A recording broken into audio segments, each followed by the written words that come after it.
Hey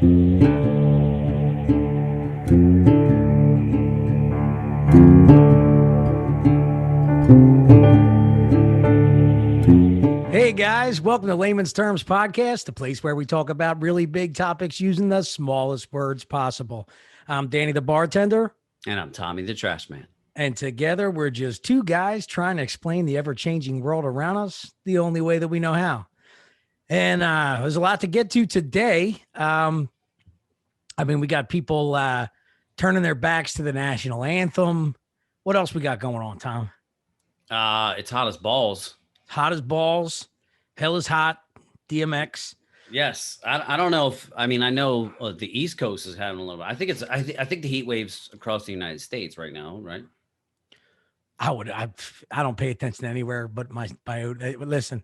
I try to pay attention to a lot of things, but I don't really pay attention to the weather in other places. Yeah, who gives a fuck if they're fucking hot in Oklahoma? It's Yeah. hot. It's hot in Baltimore. It's Yeah, hot. my favorite thing with like the like the heat index or the chill index or whatever, where it's like it's technically 88, but it feels like 101. In my mind, if it feels like 101, it's 101 degrees. Oh yeah, yeah. It's definitely. I mean, the heat index here was over 100, and for the past couple of days, picking up trash in this weather is god awful. I mean, this is the worst time to be a fucking trash man. Like, And everything must stink too. More stink. oh, it stinks. There's maggots. It's just everything. Like people ask me, like, so when do you prefer, like in the summer or the winter? I'm like, dude, in the wintertime, you don't smell shit because everything's frozen. You're not sweating your balls off. Like I can put on a coat, I could put on thermals, I can do whatever. Like Yeah. there's times where it's bitter cold and you got, it takes you a couple streets to get warmed up. But once you're warmed up, you're good to go. In the summertime, dude, there's no escaping it. You're done. You're burnt toast. Well, you can always take stuff off.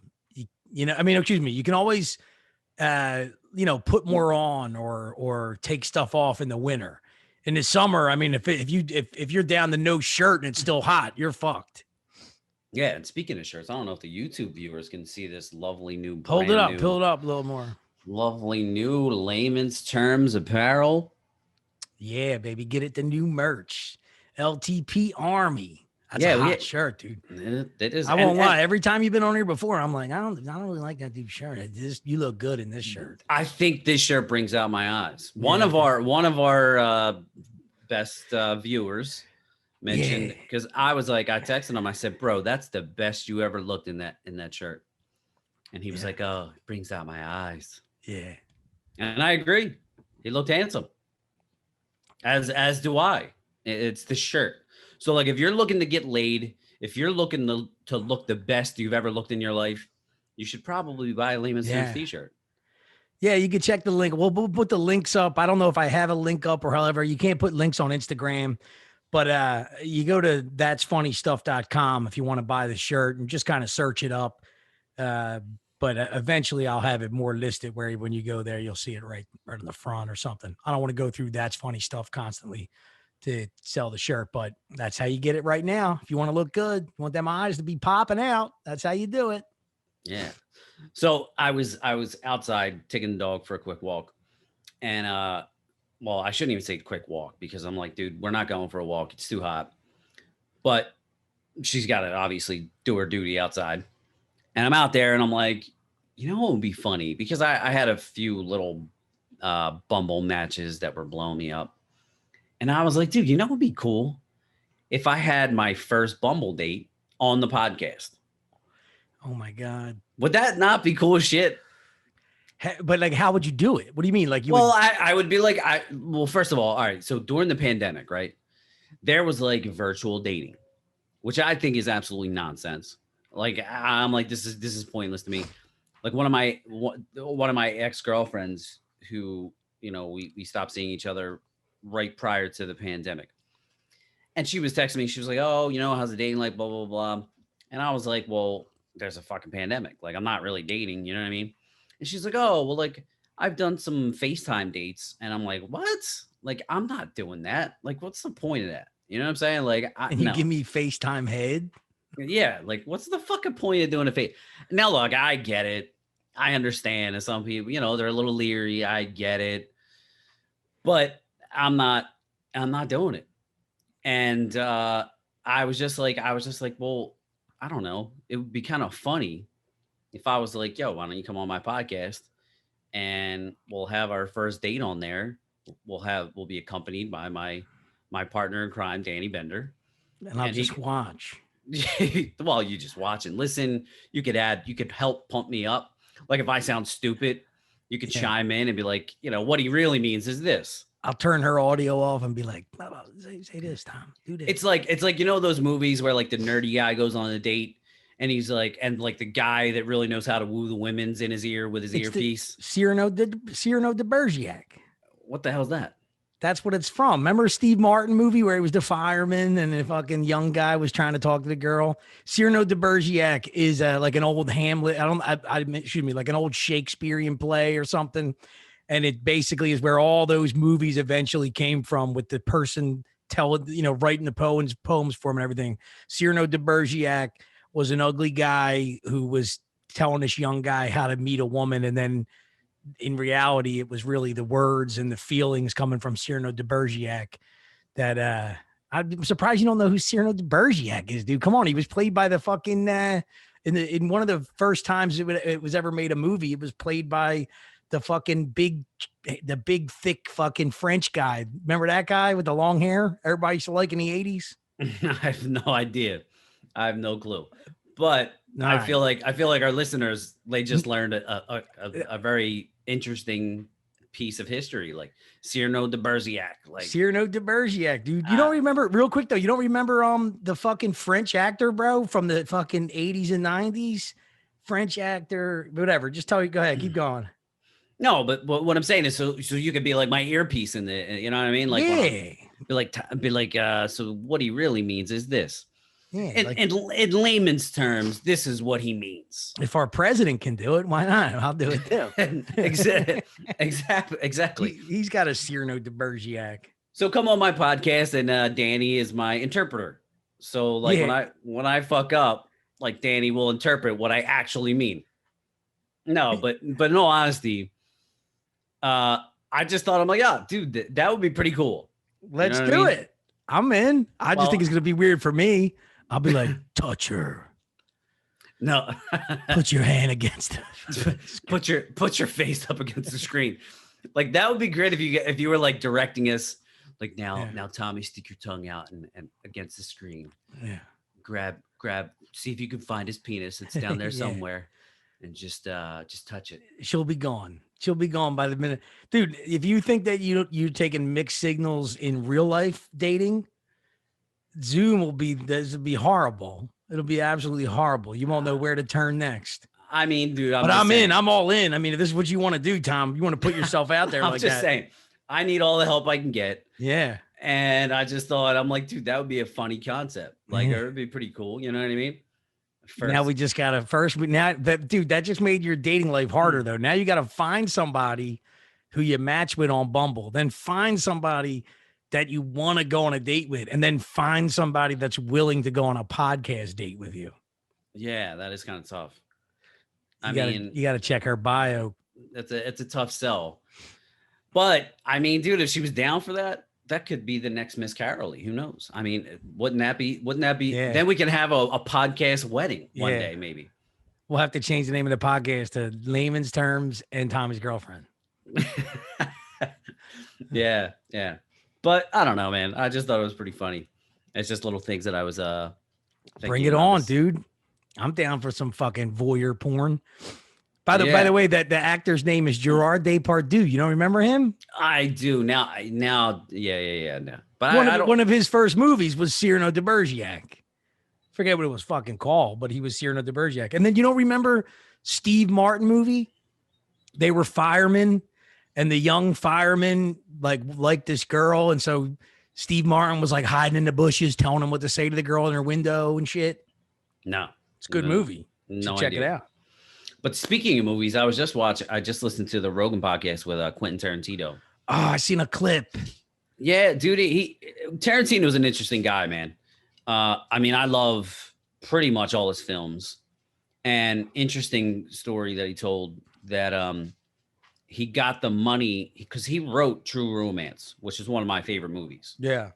And he wrote that, and he used the money that he got from that to make Reservoir Dogs, which I like Reservoir Dogs, but I like True Romance better. Like, I don't know thought why. True Romance came out after Reservoir Dogs.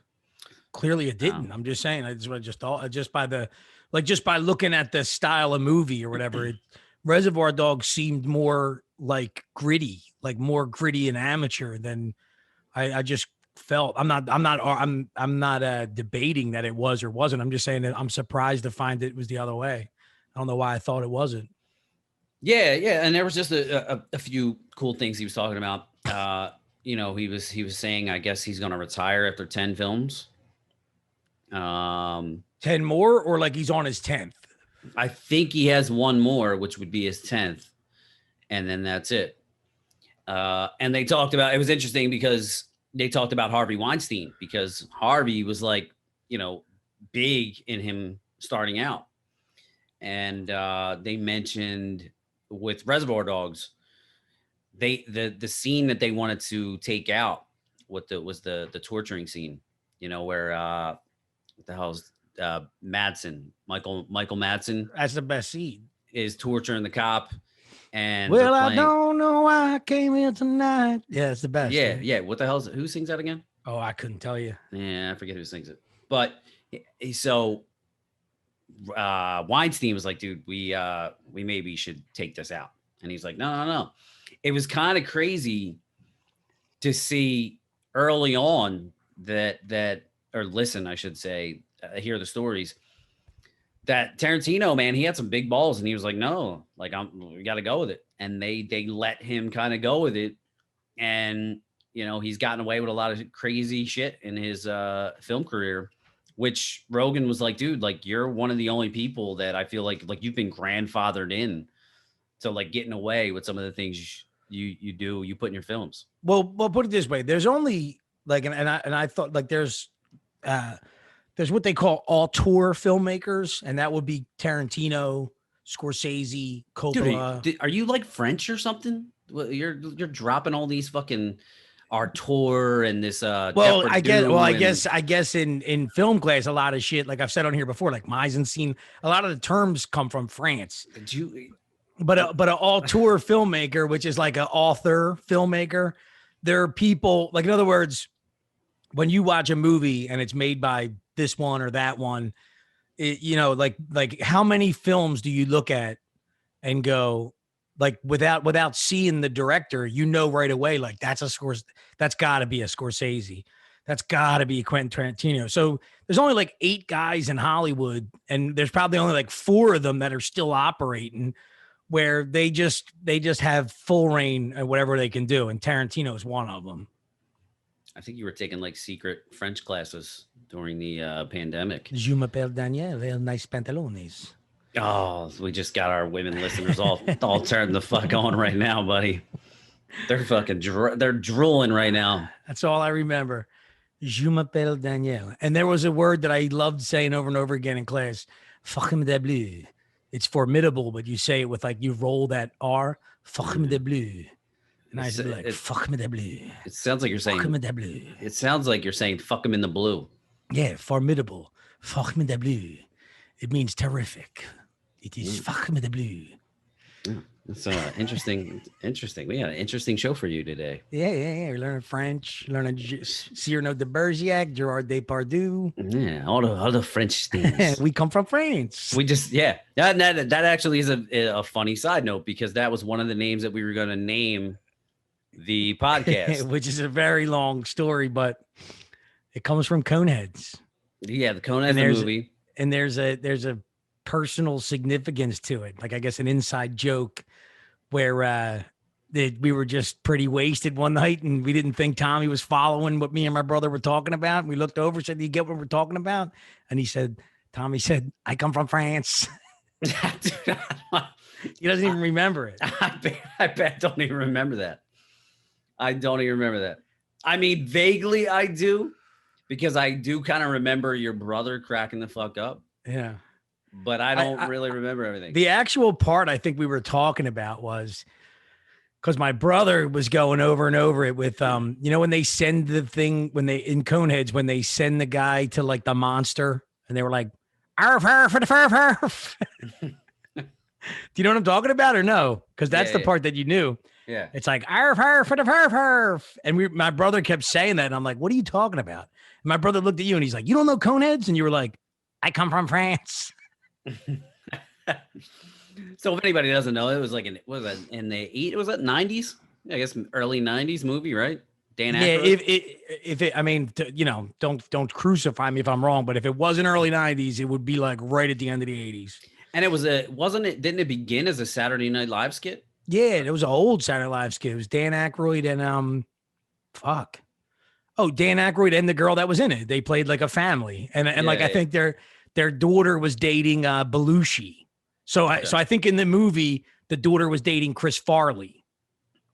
Yeah. So, but in the skit, the daughter would basically it was like they're aliens, they're Coneheads, and the daughter was dating, so the daughter would always come home with this guy and they had to act like they weren't aliens. Yeah. And dude, I looked up the daughter recently and I was like, dude, even with a Conehead, she was pretty hot. Well, dude, you know what I think about all them in the movie? Movie. The daughter was pretty hot. Even with the Conehead, she would still get it. Yeah, she wasn't a SNL girl though, right? No. So we're talking a lot about France, all this stuff. The only thing we can't talk about might get canceled if we talk about Pepe Le Pew. Yeah, he was chasing that poon. Yeah, he got canceled, Pepe. Yeah, he was one where like all the things that weren't getting canceled, in the back of your mind, you're like, they're coming for you, Pepe. They're coming for you. Your days are numbered. Yeah, Pepe stood no chance in 2021. Yeah. That's how I felt about like Aunt Jemima and Uncle Ben too. Like I'm like, all these people are coming at shit, and meanwhile I'm like, this bitch her days are numbered. And she's just standing there in the syrup aisle, all innocent, and you're like, dude, you got no chance, lady. And then I still think it's crazy because maybe not everybody agrees, but I think the KFC dude, even though he's a real guy and he doesn't represent what you think he does, Colonel Sanders is, from the KFC. Yeah. But there was a fucking commercial, like during all this cancel stuff, there was a commercial where him and Mrs. Butterworth, I think it was, but still, to me, she's still shaped like what's her face, and he's dancing like in one of the weird commercials, and I'm like, oh my god, these people are going down. Still never came out to the KFC guy though. Yeah, it'll come soon enough.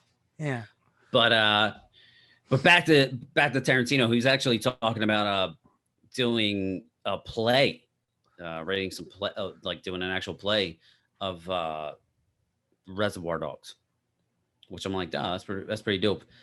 And that kind of translates because recently theaters, obviously with the pandemic, have been closed, and people know like I've done some acting and stuff like that.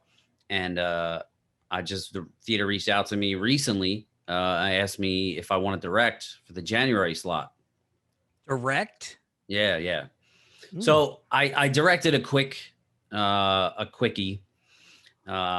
which is just with the Colonial Playhouse. They do the Colonial Quickies. So it's, we might have 8 quick shows that are like 10 to 15 minutes long.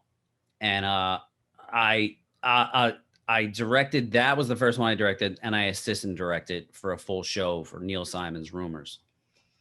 But I'll tell you what, the first time with the directing the quickie, that was a pain in the ass because I had a great cast, but one of like the older guys, I don't really think he respected my vision for the show, and he was like giving me shit, and we like blew up at each other like in front of the cast, and like the rest of the cast was like sitting there. It was like the cast was 3 people. Yeah. So it was this guy, a younger girl that I know, and my friend's mom, and they just were kind of frozen, like shocked that me and this dude are screaming at each other, because I'm like, dude, you're being a jerk off. Like, just listen to what the fuck I'm saying, and this will be funny. And basically, it was just what the hell was the name of it? It was not fake news. It was like so it was a broadcast, and there was three different broadcasters. So my buddy's mom was the straight laced, like I was like, you're the pantsuit woman, like you're the captain of the ship. He was supposed to be like the anchor man that was like the older guy that was like just not giving a fuck. And like I wanted him to be like dressed down, smoking cigarettes and like pouring some whiskey, like reporting the news. And then the younger girl, played by my friend, she was like the hot, ditzy kind of weather girl, and they were button heads. So I'm like, dude, like this could be funny. And like every suggestion that I was giving this dude, he was like, no, I can't do it. No, I don't like it. I don't like it. Or not giving it. Like, what did he ever do them? And like, he's like clearly not even trying to do it. I think it might have been one of those situations where like he's an older guy, he's been around the block, he's done plenty of quickies, he's done acting. I mean, he was in his late 60s, I'm gonna say, and he's just one of those like grumpy old men. You know what I mean? Yeah. And there were like, I was like, dude, how about, because I was gonna have him sitting at the desk, and like when he got up or whatever, he was gonna be in like swimming trunks, like he was or something like. You know what I mean? Like completely unprofessional, like from the waist down, like he's getting ready to hit the beach or like just the bottom line is it's like he only cares enough to fucking worry about what's on camera. Period. Exactly. And he was like, no, I can't do that. He just was giving me shit left and right. And there was just all these minor details. Like I was like, dude, I'm going to give you a cigarette. And he's like, well, I don't smoke. And I'm like, you don't have to light it. Like it could be fake. You know what I mean? Like exactly. And I was like, or a cigar, like we're just improvising, you know what I mean? And then I was like, oh, I'm going to give you a flask. And he's like, well, I don't drink. I'm like, dude, it's part of you know what I mean? Like he was just giving me shit every turn. And then I was like, oh, well, I'm going to give you a bottle and you're going to pull it up, put it up on the desk and pour it into your coffee cup. And he's like, I thought I was going to take a flask out of my coat pocket. I said, motherfucker, you can't even get your lines right down. So you're going to argue with me because he's like, this is going to screw me all up. And I'm like, dude, how about you learn your lines first? And then we'll worry about the little things. You know what I mean? So we blew up at each other. So I'm like, dude, this blows. I'm like, I don't know if I can deal with this directing shit. With a full cast too. But,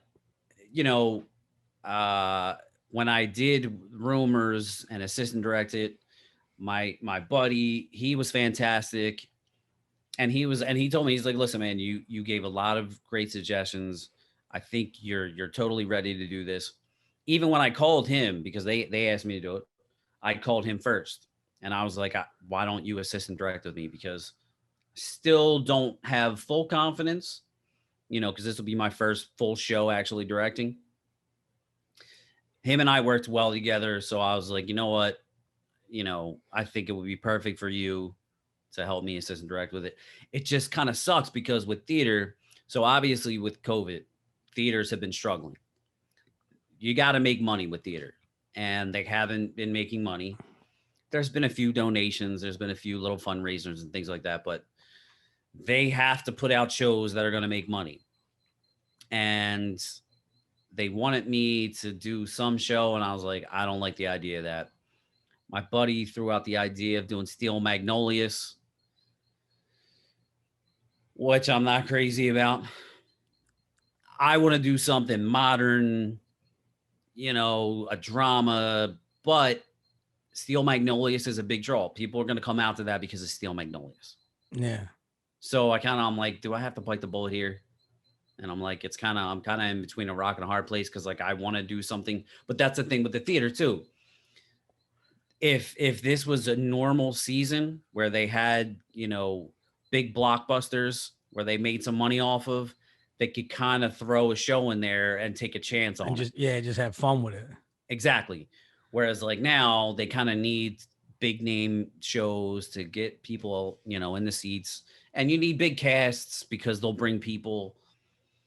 But I don't know. I mean, I'm excited. So we'll see what happens. So that'll be in January. So that was some good news. That was, obviously I've said it before. This podcast was a lifesaver because it's actually, you're able to stay somewhat creative. But I miss the theater, man. Well, if I give you any advice too, if you do it, like continue to do whatever you were doing that old man where like, in other words, you said you wanted your buddy to kind of be the assistant with you, whatever, but like make sure it's your vision all the way through in this, like, don't take the front seat and then kind of take the back seat. You know what I mean?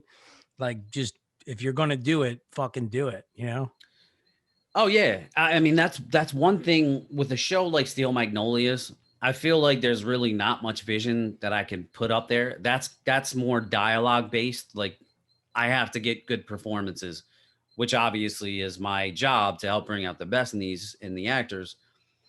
But, there's other shows that I feel like I can add something to it, like visually, or, put my own spin on it. But, with Steel Magnolias, I don't really know that I'll be able to do that, but I don't know. Well, I have a little bit of time to maybe find a show, but we'll see. We'll see what happens. Well, that's pretty cool. I I didn't get asked to direct anything, so you're doing pretty well. I mean, you're asked to direct a lot of things when it comes to this podcast. So yeah. Nah, man, dude, I'll tell you, man, it's so funny because a lot of my like I have zero like that. I'll tell you, the only thing that Michael Che, that damn Michael Che show, I was watching it and like that's why one of the reasons why I liked it was I was like, for the first time ever, in a long time, I could see me, like, I mean, I'm not trying to say fucking I would ever be able to do something like that, but I'm saying at least I was like, man, I'd like to be in this, Whereas like everything else, I'm like, oh my God, everybody's making a statement and shit. I listen, for anybody who's watching or whatever, you want a little fucking break from everything else you're seeing, that damn Michael Che, at least the first like 3 episodes were really good. What's it called? It's called That Damn Michael Che. Oh, wow. Okay. Yeah. Really good. And then that thing I sent you too, dude, you have to watch, what's his name? I sent it to you the other day, but either way, he's a comedian who is pretty young, but he's definitely not scared of getting canceled. And he actually was just, what's his name? He just got in trouble for some Asian joke he made, and he got in big trouble. And then he killed Tony Hinchcliffe.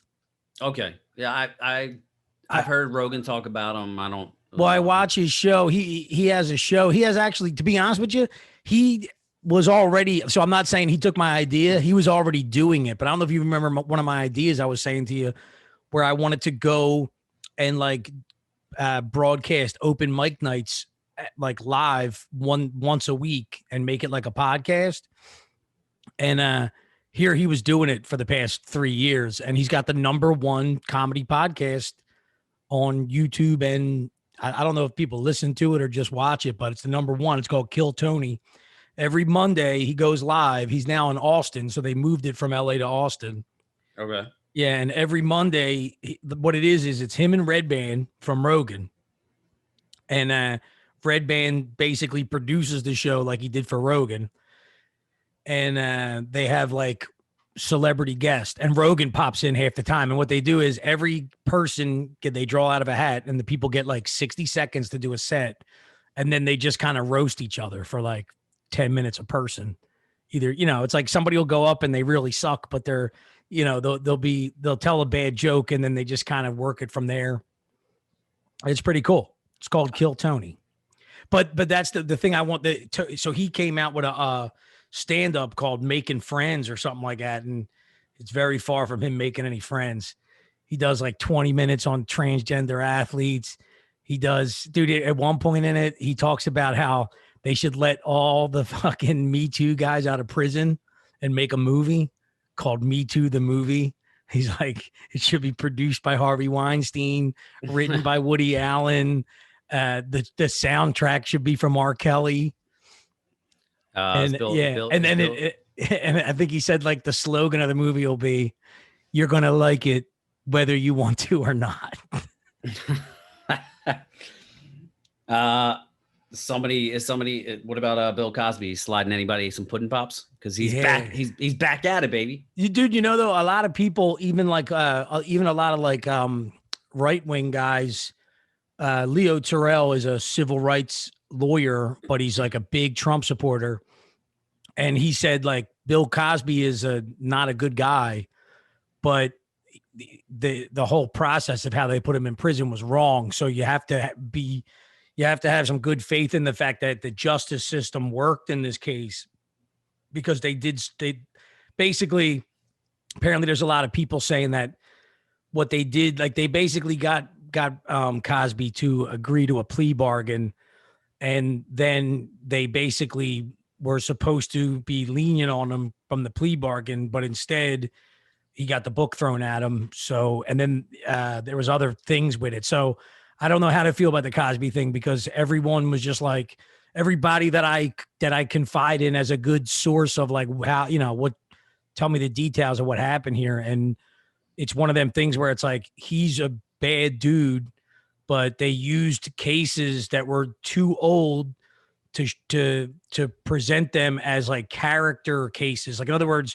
we're not trying to convict you on these cases, but we're using these cases to put them up against this new case and show who you are. And apparently some of them cases were like 50 years old. So you can't use a case that's 50 years old to describe a man 50 years later or something. You know what I mean?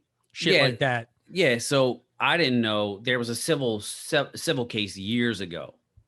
And with that agreement, with him, I guess, agreeing to say like, oh, I had some wrongdoing or whatnot, that he agreed there was a oral agreement, a verbal agreement, that he couldn't be charged criminally.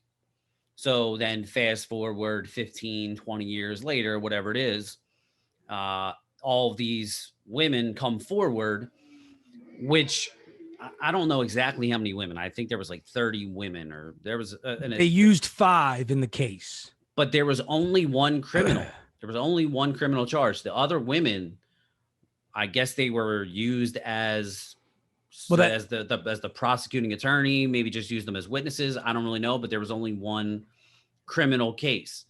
And because of what happened years ago and the verbal agreement, somehow it had, which is just crazy. And I don't really know the ins and outs. And it's just weird to me that an oral agreement, verbal agreement years ago, somehow years later, because he's already been in prison for what, 3 years now?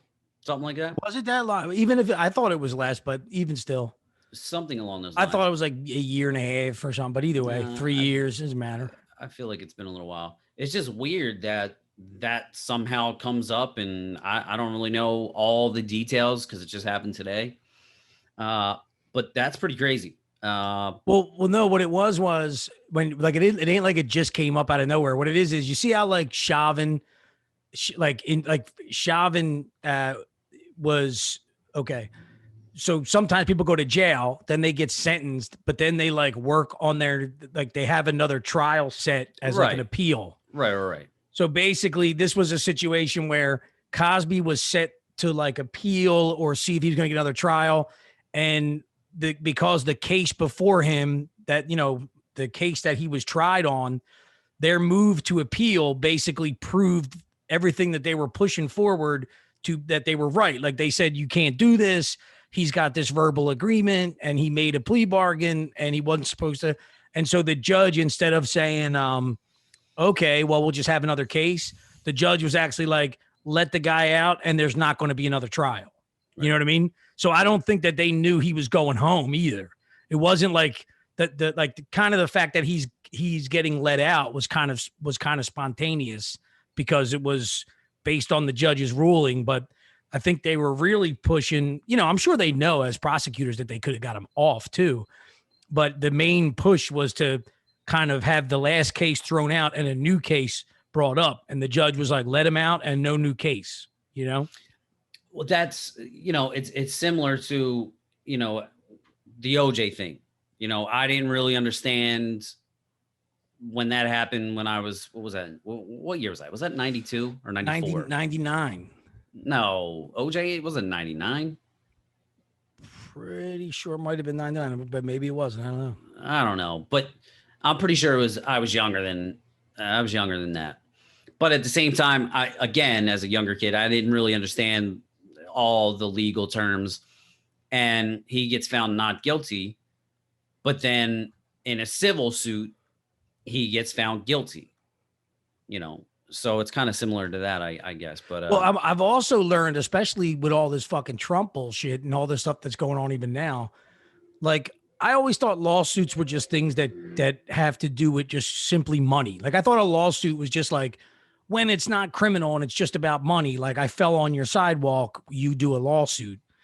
I didn't know that. Like, if you really ask me, I think lawsuits are a big joke because they're just ways for people to, like, you can smear somebody with a lawsuit. You know what I mean? It's like, so it's even like what happened with OJ. Like, I think he did something, but I mean, he got off, and then it was like, nah, we're gonna go after him with a lawsuit now. And then I kind of feel like that was in some way the court system appeasing two different sides of people, It just didn't make sense. If it was 95, so 94, 95. Yeah. But it's just weird that you can find somebody not guilty on murder charges and then sue them civilly and find them guilty for wrongdoing and make them pay millions of dollars.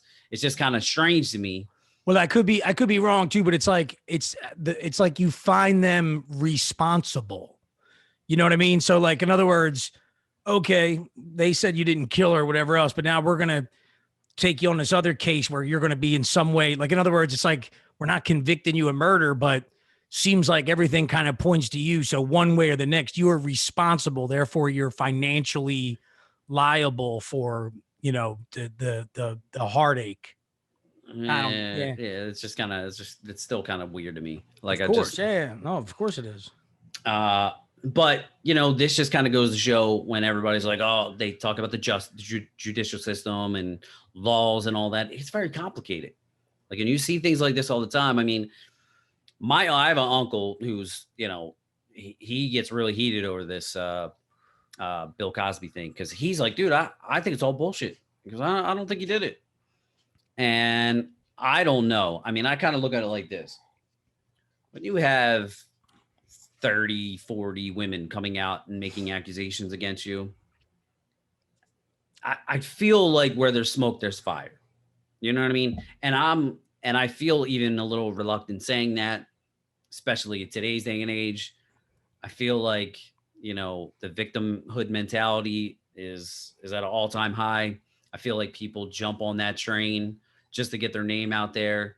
I mean, we've seen it in multiple situations throughout the past couple of years where people make allegations and they're like, oh, I was mad or they were just false. So I don't know, but when it seems like when there's that many people, you're like, damn, bro. And then it was really weird where, who's the guy who's on Saturday Night Live now? Heavyset black guy, Keenan Thompson, something like that.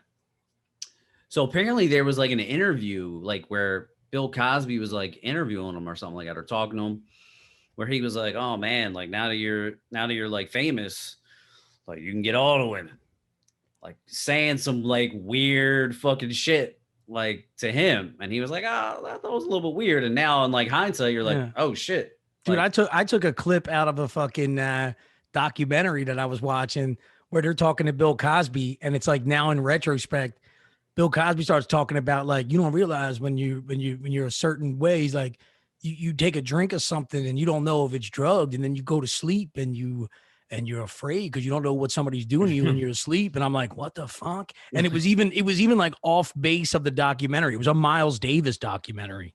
Yeah. But dude, I'll tell you, I went to Temple University, so I met a bunch of kids who had ushered. Bill Cosby used to speak at every graduation, like not like just a main big one at the end. Like he spoke, people graduate like, 2 different times a year, 3 different times a year, and he spoke at all of them. And apparently, like everybody I talked to that did it, because there's always people. Somebody always met Bill Cosby when you were at Temple. You'd always talk to somebody who met him, and every story was the same. He was the biggest asshole, right?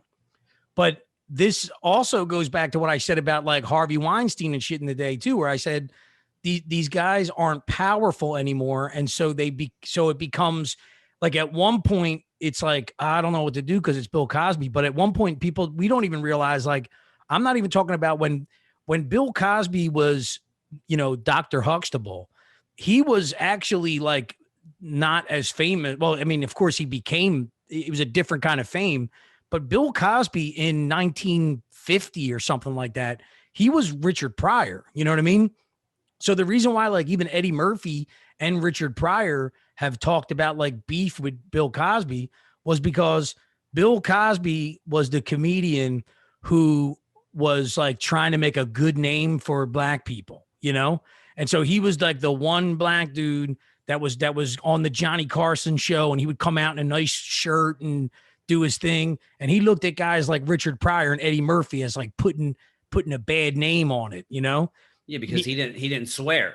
He Yeah, didn't curse. but in reality, that's why like that's why, Eddie Murphy, when he just got his Mark Twain award, like took a shot at Bill Cosby, like basically made a comment about how Bill Cosby used to always tell him he was putting a bad name on him. And then he just kind of went, "Where's Bill now?" And then, laughed it off. But the other thing I'll say about when I say how Bill Cosby is like an example, when you were saying like all these girls came out and everything, it's like at one point in 1950, 1960, Bill Cosby was doing all this shit and getting away with it because he was the fucking man.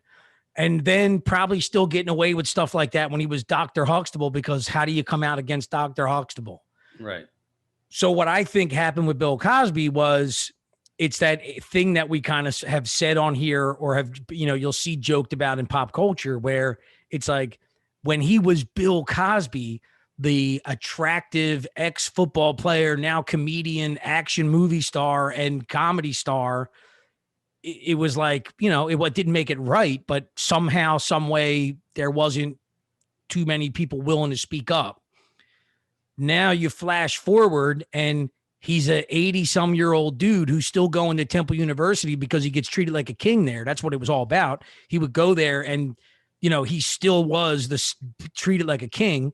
And what he did was there was a coach for Temple University. I don't know I forget what sport she coached, maybe like a track and field coach or something. And he would, he would always invite these people to dinner. Like he's Bill Cosby. So he goes to some Temple party. Oh, you got to go to this dinner with Bill Cosby because it's Temple University. And I'm sure all the faculty and everything kind of like push you towards going to this party with him and shit. And next thing you know, you're at his house and he gives you a fucking Quaalude or some shit.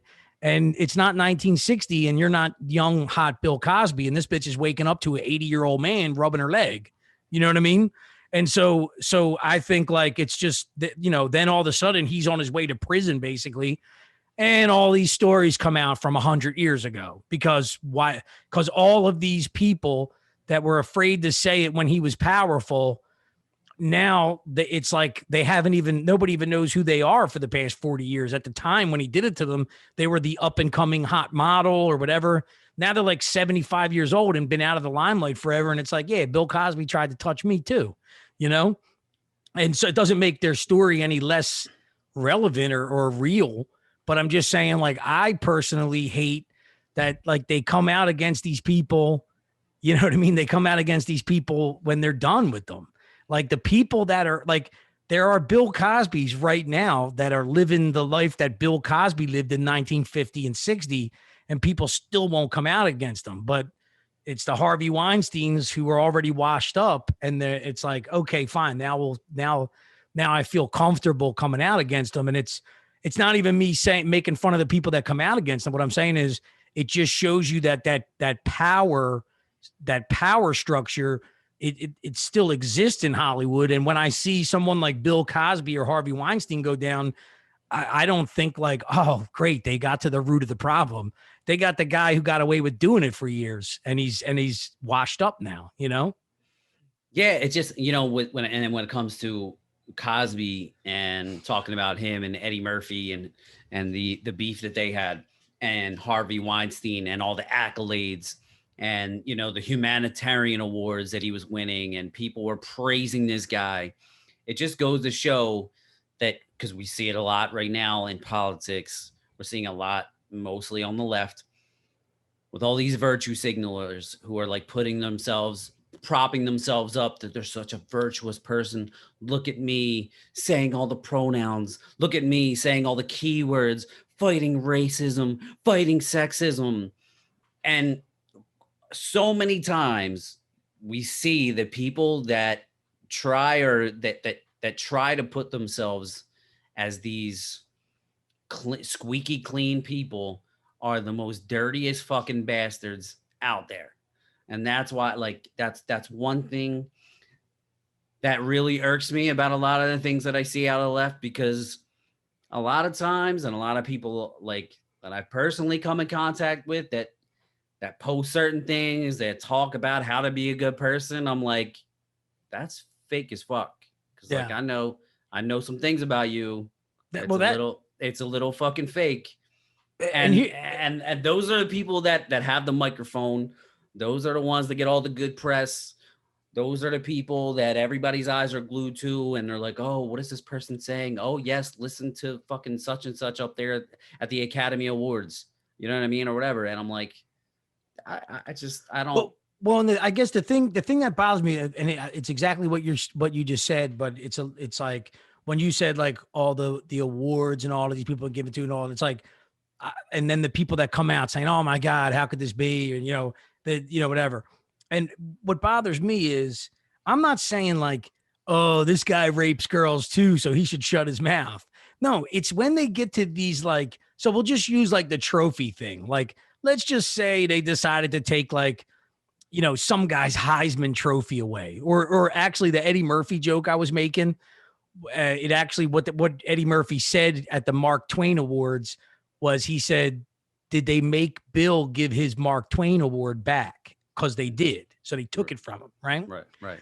But so this would be the best way I could describe what I mean when I talk about these people that like virtue signal, and it really makes the problem worse. And what it is we'll use the NFL for some. Let's just say the NFL took some type of like Hall of Fame award away from a guy like an O.J. Simpson, even, Right. And it's like, oh, and then they come out and they basically virtue signal, right? But even though we're talking about it in a different stage is what we're thinking of it, we'll use that Hall of Fame award. And it's like the NFL will come out and take someone's Hall of Fame award away, right? As if what that as if what that person did doesn't represent the NFL. So the NFL wants to take it away. However, you look at the NFL and you look at what they did with situations like Ray Rice, Michael Vick, like all these different situations. And it even cuts into what I'm saying about the power structure. It's like when that person was, like if Aaron Hernandez could have somehow got some type of like weird acquittal and been able to play and he was worth it, they would have found a way to make it happen. You know what I mean? Right. Or in the Ray Rice situation, because I'm in Baltimore, he smacked his wife in an elevator and they gave him like a week suspension, and they had seen the tape already. And that was the suspension that the NFL gave him. Then when that tape leaked to the public and it got around, the same people that gave him a week suspension said, oh, after reviewing the tape, that was just horrible, so we can't have him on the team anymore, whatever. And everybody knew, like, you already saw the tape. So with that being said, it's like, how about somebody come out and say something like, look, I mean, I understand the guy's got whatever, but, he still deserves a job, or he deserves maybe some type of penalty, but he should be able to come back. Or in the OJ case, like, say what you want about what that man did in his life, and it's horrible and everything else, but he still broke all these records. He still deserves this Hall of Fame award. And the only reason why I'm saying that is it's not like when you say that you see people and you're like, come on, dude, I know you got skeletons in your closet. That kind of sends a message like as if you're saying like as if it should be allowed to happen because you think that guy does that. No, but it's the extent that these people start going on to act like they're perfect. And it's like, you ain't perfect, dude. You're not perfect. Nobody's perfect. Exactly. You know what I mean? And I think when they bring it to that level where they hold this, like I get mad because I'm like, dude, you're making unobtainable like rules for people at this point. How about you just be honest? Right. And listen, I'm not gonna judge. Like, I don't judge. Like, I know people personally that have done some shady things. You know what I mean? I've done shady things in my life, so I'm not even gonna say. So, like, I know things that I've done wrong in my life, so I'm not gonna sit there and point the finger at other people like, oh, how dare you be that person, and how dare you do that. That's what really irks me about people that I know that do fucked up shit, but they post on Instagram, they post on Facebook, they say all the right words in public and do all the fucking little dance around, like it's like you're not this perfect person. I know you're Yeah. not. And I just think it's fake. And I think I think people feel so guilty about the actions that they've done that they acted out in those ways, because in reality, like, I don't know how you could look at yourself in the mirror and know that. Well, I definitely think, and there's a word for it, but I definitely think that when the people do that, and so that's kind of what I mean, where it gets on my nerves, because it's not that I think that they're a horrible person. It's that I'm looking at them like you're actually doing the wrong thing to protect yourself. Like, the right way to protect yourself would be to be honest. You know what I mean? Right. But instead you think so what they're doing is they're shouting about how horrible this is because they want to be remembered as the guy who said how horrible it is. Therefore, he could never be a guy who done something like that. That's the way he's moving the idea away from him, you know? Right. But I guess the reason why I started thinking about how crazy this whole thing gets when we were talking about Cosby was like, then they start to take down all his shows and stuff. And it's like, who cares, you know? And I remember the cast of the Cosby Show coming out and getting upset because they're like, I could sit here and tell you how horrible this guy was, even on set, and things he's done horrible. However, when you're taking away the Cosby Show, you're taking away the royalties from us. Like, Right. you know what I mean? Like, we can't. And then I guess that's where I think it's funny, because it comes back to like Kevin Spacey with House of Cards. Like, Kevin Spacey's going to be in a movie again. Okay. There's going to be like a place where you can watch, if you can still, I don't know, but you can watch House of Cards season 1, 2, and 3 and shit somewhere. It's still available, I think. I don't know, but I do know that they literally like decided to like not film it with him in the middle of a season and then moved in a different direction Right. when they move forward. So I don't know if but a lot of times they go around pulling these people's movies and stuff, and it's like, I don't and this is what I mean, where it starts because it doesn't happen right away. It isn't like the movie company comes out on day one and is like, we're so mad about this that we're going to do this. And it goes back to the guilty thing you're talking about, or even like, when you were talking about Quentin Tarantino talking about Harvey Weinstein and stuff, a lot of these guys kind of knew what the fuck was going on. But so in other words, to say in Hollywood, to say that the people that started like saying, we can't stand for this and we're going to pull all Harvey Weinstein's movies, whatever. It's like, but you knew that when you were making the movies with them. You know what I mean? So maybe that's where they're shouting at the top, like, oh, we can't believe this. Meanwhile, they were fucking, what did they think was going on when Kevin Spacey said that all the young boys on the set had to come to his trailer? You know what I mean? Like, Yeah. Whatever, I mean, obviously I just made that up, but. So Tarantino addressed that. And he was like, listen, with Harvey, everybody in that universe knew what was going on. We didn't know to the extent. He goes, I wish that I would have talked to him, and I don't really know. I mean, this is the thing about Tarantino. Like, you really don't know exactly what he knew. He obviously has to cover his own ass. I get it. And he was saying, I wish I would have talked to him. And he goes, but I kind of just looked at it like, the boss chasing the secretary around the desk. You know what I mean? He goes, that's just kind of what. And on top of that, during the time that it was happening, it was much more, I guess, socially acceptable. To the extent that, like, in Hollywood, the casting couch was a known thing. You know what I mean? You go back to the 30s, 40s, 50s in Hollywood. I mean, he was telling a story about there was a bedroom for like one of the heads of the studio, like in the back of the office. That's where all the starlets went. And, you know, I, I don't, this is the thing. I don't, I don't agree with anything that Harvey Weinstein did. It just goes to show you that people in power, and when I say people in power, that's everybody, politicians, CEOs, anybody. The manager at McDonald's. They sometimes it goes to your head. That's one thing that always that kind of makes me laugh when, especially, we hear a lot about socialism and how we're going to take from the rich, and we need more government to be involved to take care of people. Well, more government involved, more people in power, given that power, are going to abuse that power. Sure, they're going to they may give more crumbs to the peasants, but they're going to take a lot more for themselves as well. They're going to do a lot of shady shit for themselves as well. Absolute power corrupts absolutely. Exactly. So I mean, I question humanity in general. You know what I mean? Like, I don't think that, I think most people, I'd like to think myself like that I wouldn't do that.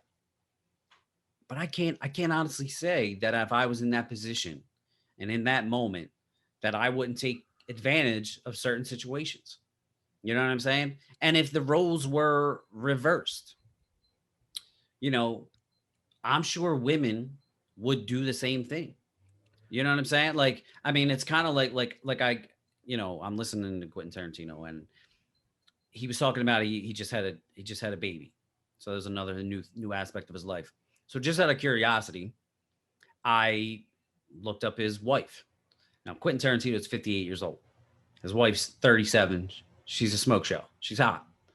And I'm like, dude, there's no way Quentin Tarantino gets this broad if he's not Quentin Tarantino. So that's one aspect that women don't like to admit to. And you know what I mean? Like, they take advantage. We kind of talked about this before on the podcast, but they take advantage of these situations where they can. You know what I mean? So, like, I certainly don't want to speak on their relationship. I'm sure she fucking loves Quentin, vice versa, blah, blah, blah. But there's a lot of women that are with Harvey Weinstein. Was incredible. He was an ugly motherfucker. There's a lot of girls that willingly slept with that dude to get ahead. And you can say all you want about, oh, it's horrible. Look, it's horrible if he forced himself upon another person. Like, that's horrible. But if a girl is fucking flirting with Harvey Weinstein and like, oh yeah, I'll do whatever, like, to get into a movie role, and willingly does whatever she wants to do to get ahead, is that wrong? Well, this, I think, is what I'm saying with and what, I think you're agreeing with, where we're talking about like the people that overdo it. And oh my God, like this is the part that I hate about it. It becomes this thing. Like when you said that Quentin Tarantino said everybody in that world understood what was going on, right? But it was just like the boss chasing the secretary, right? It's like when people can't be honest about it, like Quentin Tarantino was, and people start acting like, oh, you can't let this go on, whatever. Then what happens is basically what people are saying is, like, imagine the world where Harvey Weinstein says, oh, have that actress come up to my hotel room. You know what I mean? And then she goes in the hotel room and she knocks on the door and she's like, say she tells you the story, but she comes out, oh, he answered in a towel. And then I went in and I'm sitting there with him and he asked me to rub his back. And so I rubbed his back a little bit. And then it was weird because I seen his fucking wiener and I just wanted to run the fuck out of there. Like, part of me is like, why the fuck did you go in the fucking hotel room if you've seen him with his fucking tail on or whatever else? And I'm not trying to say that she did something wrong. Where I'm saying is when people aren't being honest about every aspect of it, like, let's just assume we know why she didn't know how to say no. And you know what? Neither did fucking Quentin Tarantino, because I know from being in the bar business stuff, there's certain situations where the other person needs to show effort before you can come in and be the hero. You know what I mean? Right. Like if a guy's talking to a girl at a bar and she's talking to him and smiling at him and fucking rubbing his face, and then the dude goes to the bathroom and she's like, oh my God, that guy's so creepy and he keeps fucking leaning into me. If I lean into the guy, hey man, and she's sitting there smiling at him and rubbing his face, and I'm like, don't be talking to girls here like that. That guy don't understand what's going on. He thinks I'm being an asshole. You know what I mean? Right. And so I'm not saying there's no way in hell that I'm justifying anything that's going on. But what I'm more saying is it's when people act like that shit doesn't go on and, oh my God, it was only Harvey Weinstein. And then then the walls keep closing in. Like, what did Matt Damon know? And what did they do about it? Then the story becomes like Matt Damon apparently knew about it all along and did nothing. Like, he's a victim too. You know what I mean? The guy gave him his fucking first movie. You know what I mean? Good Will Hunting. The guy basically owes his whole career to Harvey Weinstein, just like a lot of these guys do. I don't know too much, but he could possibly, like Quentin Tarantino could possibly feel inside like he owes his whole career to Harvey Weinstein. And something else you said is the thing that I'm basically trying to jam in here is when you said, I guess Hollywood was a different environment then, and they used to have a casting couch. Tom, they still do. Oh, yeah. Harvey Weinstein just doesn't anymore. And the only reason why Harvey Weinstein doesn't anymore is because he hasn't made a fucking Oscar award-winning picture in 10 years. You know what I mean? Oh, yeah. And there's no doubt in my mind that there are women in Hollywood that fucking get like Madonna's fucking 60 some years old. She's dating like 20-year-old dudes. Like, there's no doubt in my mind that dude's dating Madonna because she's fucking, you know what I'm saying? And I'm not just saying Madonna, but I'm sure that there are plenty of women that you just won't hear about, but that are powerful women that do similar things. Yeah. Well, but it's also like, have you seen the one where Rogan started to talk about Hollywood to Crystal and Sabal or whatever, whatever the name is? Yeah. So when he tells us the story about how, like, when people, the whole casting process, how they come in and they get asked certain little questions, and that happens so many times to these people, right? And I can guarantee you that one of the things that happened is, like, let's just say that there was because you got to remember, there is a level of actor when, we're trying to hire the girl for the hot girl for the scene, right? Like the hot girl scene. Like, she's not nowhere near the star of the movie. She's the girl that the guy meets who's in a bikini at the pool, who's in it for 3 minutes, but she does have a significant, memorable part. That girl can be played by 10, like in other words, nobody will have to know that anyone got passed over. It's like you bring in 10 hot girls and they go through their rounds of questioning and they look at their shots. And then here's the thing, dude, somebody's picking her because they like her, And then when they get on set, maybe the guy's like, hey, come to dinner with me. And she's like, no, thank you. I don't date guys from work. I'm sorry. And I don't get into those types of situations. She doesn't get hired the next time around. And I'm not saying that that's right. What I'm trying to say is, so this kind of shit goes on constantly. And when we're asking these, when we're acting like Matt Damon should have done something, all these people should have done something, whatever else, it's like they're not being honest about how it works, in the sense of, if they were, they might actually be able to maybe make a change in Hollywood. But no, they're just going to direct it all on Harvey Weinstein, virtue signal. And why are they all virtue signaling? It's probably a bunch of girls and guys who are attacking Harvey Weinstein, who have like, all the girls know that they did the same thing to get where they are. And all the guys know that they've seen it happen a million times and never did anything about it. So now they feel like they're signaling to the world that they would never do it. And now they're doing something good, and they feel like they're getting a little bit of the guilt out of them by doing it. But at the same time, Hollywood never changes. You know what I mean? Oh yeah. They're all raping. Yeah, I mean, dude, it's a dirty business. You know what I'm saying? Like, it's all superficial. It's all based off of, mostly based off of, how good looking you are, for the most part. I mean, I'm not saying that talent doesn't come into play, but I mean, for the most part, most superstars are like beautiful looking people. Yeah. You know what I'm saying? So I don't know, man. It's crazy. I just, it just always like amuses me when people are like so appalled by these things, as if they don't know what's happening, as if they haven't done kind of similar things in their own lives.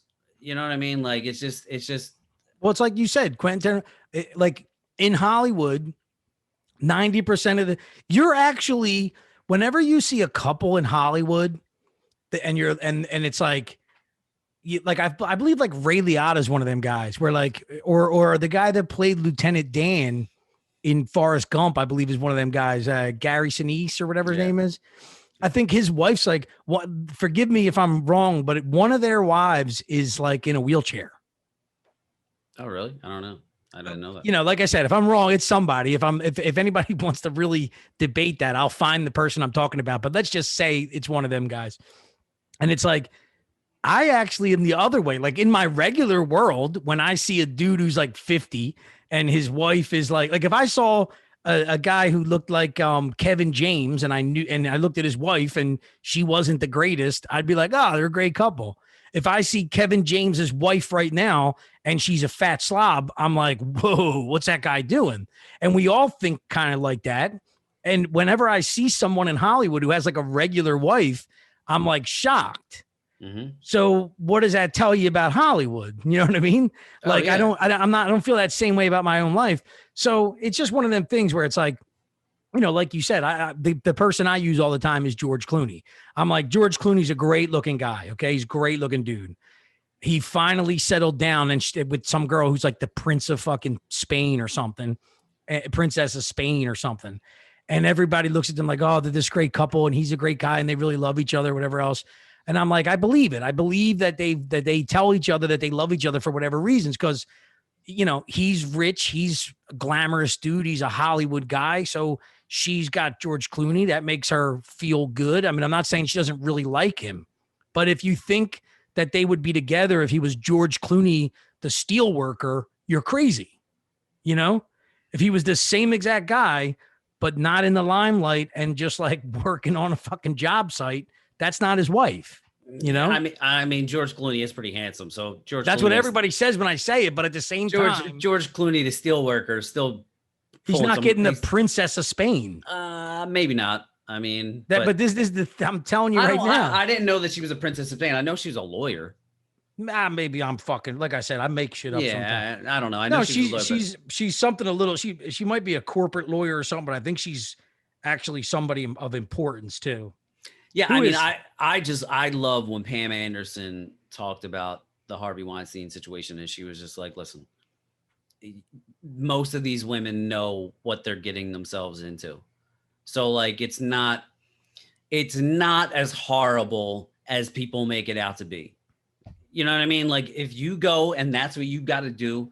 I mean, dude, look, as guys, I've had conversations with like, you know, your boys like joking around like, oh, dude, would you blow fucking Brad Pitt for $10 million or whatever? And you're like, yeah, I'd do it for $10 million. You know what I mean? Like, blow it's just Brad Pitt for $10 million. Yeah. It's like, dude.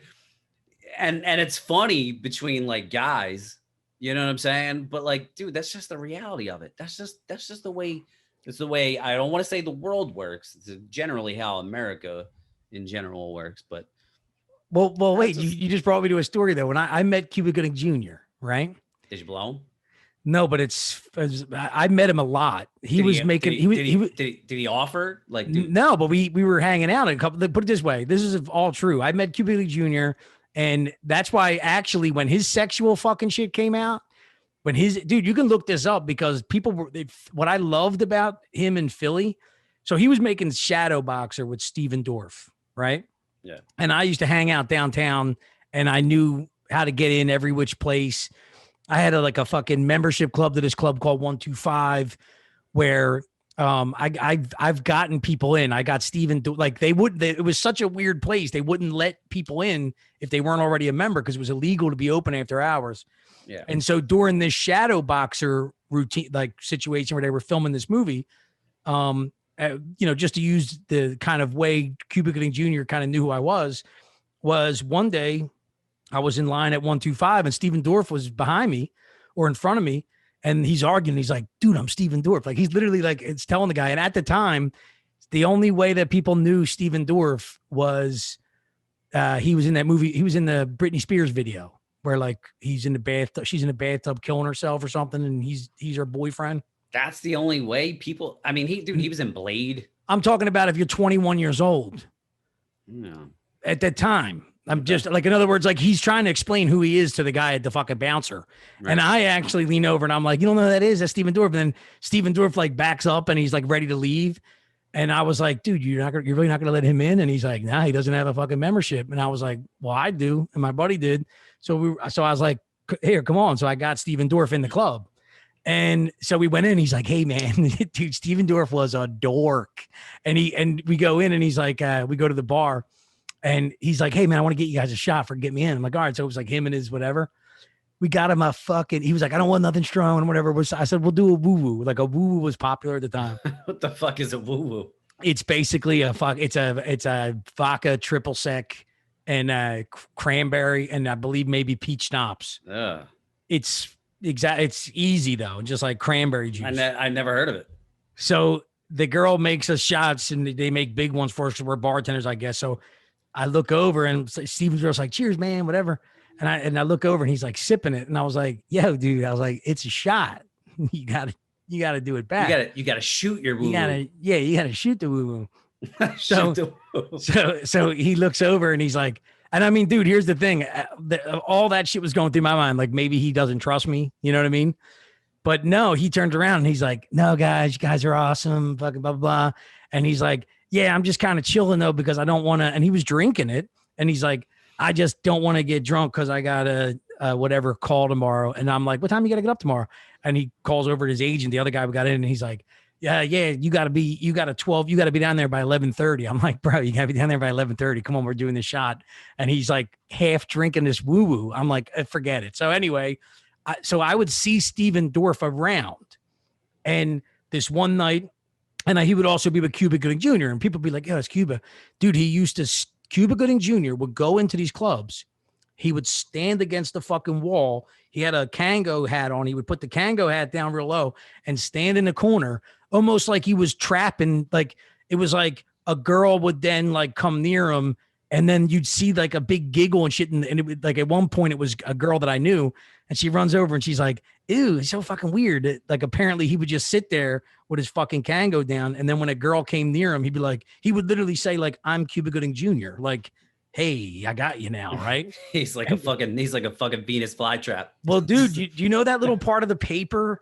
I guess it was like the Philly, whatever that paper was, the one that was free that everybody gets, the city paper. Yeah, they would always have a section like what's going on around town. Right, right. They literally would put on there, who did Cuba Gooding Jr. try to, it was always like a popular bartender or something. That they'd always have like an interview with a girl who was like, they'd be like, and Cuba Gooding Jr. was in 125 trying to get laid again, blah, blah, blah.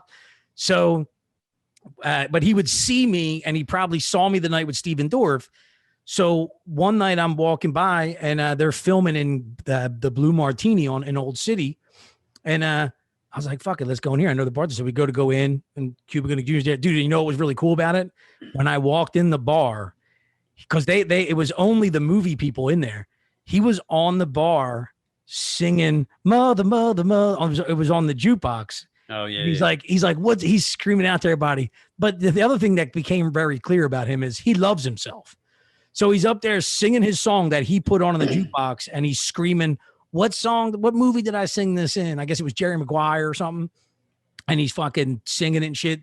So he hopped off the fucking thing. He starts talking to me. And then he was talking to these two girls and they were pretty hot English chicks. They were like flight attendants. So which is the whole reason why I'm telling this story. So then Cuba comes up to me because they're closing the bar. And he's like, hey, I know you. He's like, where can we go? And I was like, well, if you want to go somewhere, there is one place we can go. We can go to the Pen and Pencil. You ever go to the Pen and Pencil? No. So that's Paul's been to the Pen and Pencil. He knows it. So I'm like, we can go to the Pen and Pencil. So Cuba Gooding Jr. is like fucking like getting his people together, put some people with me. They all went to get cars. I'm standing there with these two air hostess or whatever. And they were like so fucking amped up. And I looked at them, and now I've been standing in this fucking like cubbyhole waiting for Cuba Gooding Jr. to pull up, and I'm watching how fucking excited they are about the whole thing. And I looked over, I said, you're gonna fuck, you both are gonna fuck Cuba Gooding Jr. Yeah. And she looked at me, and because I was kind of like making fun of her, because I won't even lie too. I think part of me was like a little jealous too. Like I was like, oh, like how could you be like this? Like you look so excited. And you could also tell that they were just normal. Like this isn't what they do all the time, but all of a sudden they're like, we're fucking this guy. They were drinking woo-woos all night. Yeah, and they're all woo-wooed up. And then about to wash it down with a Cuba Gooding ding dong. Yeah. So, but the girl looked at me, and she looks at me, and she like, they could tell it went weird. It wasn't me being the nicest guy in the world, and they were being weird about it too. And then all of a sudden the girl just looked at me, and she was like, you'd fucking do it if it was Julia Roberts. And I was like, yeah, well, I would. I mean, I would be doing it anyway, but I mean, I kind of got their point. But then the funniest way how that story ends, the Pen and Pencil is a fucking staple place. It's for you have to prove that you work in the restaurant business to be allowed to go in there. It's one of the oldest bars. It used to be just for like, journalists. That's why it's called the Pen and Pencil. So it was like people that would put the late night press out were allowed to go to this place. Presidents have been in there, but now it's 100 years old and it's just shitty place. Yeah. And I go in, I'm waiting at the bar to get Cuba because I have to let Cuba Gooding Jr. in, and I'm waiting right at the corner. And Cuba's people came in, and I told the guy they're coming with Cuba, whatever. So I look behind me. Cuba Gooding Jr. comes in behind me with the fucking Kango, looks at me, looks at the place, turns around, walked right back the fuck out. Never seen him again. But the whole thing is like those two girls were like, we're fucking Cuba Gooding Jr. tonight. I've never seen anybody so excited to go and fuck somebody. So I do understand that. However, I also know of 5 girls that he harassed. And then I was very intrigued to find out like that all this stuff was openly being said about him. Yet he had a wife and kids. So like, you got to think like he's on a movie set. He's got wife, he's got kids, and everyone on that movie set knows that he's a disgusting pig. You know what I mean? Yeah. And he's getting away with it, but he actually just went to court or some shit and it was funny because they show you what he was doing. And it's exactly the shit. He was sitting on a couch drinking. They actually have video of it. And like the girl walked by him. He's all like, got his fucking Kango down and shit. And when she walks by, he just like puts his hand all on her ass. That's the kind of shit he was doing the whole week in Philly and getting away with it. So why do you think maybe he's not getting busted now? Because when's the last time he's been in a movie?